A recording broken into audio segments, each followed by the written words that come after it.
Amar plate பாரு.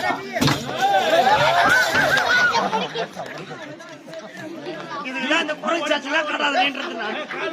ஏமா இத சுத்தி செதறி போயிருக்கு மத்தியா. இத வரது நான். கல்லுக்கு குத்தி சேடா. தூக்குடா தூக்குடா. பாரு அவன் என்ன சொல்றான் பாரு. அந்த ஆன்டிக் பச்சை கலர் செடி தான போட்டுறான். நம்ம சும்மா போய் நல்லா தூக்கு. நல்லா புடிச்சு தூக்கு. டேய் சும்மா இருக்க மாட்டே. அவன் என்ன சொல்றான் பாரு. டேய் அவன் ஜட்ஜே போல காட்றேன். ரெண்டு பேருக்கு வேற வேலை கிடையாதா? கரியால் இருக்குது. ஐயோ அங்க பாரு கரியால்.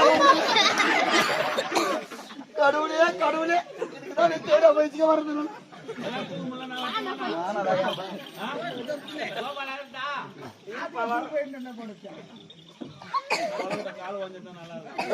ஐயா மோதிரம் மேய்ச்சிட்டு இருக்கா நாய் பீட ஊத்துக்கிறமா எப்ப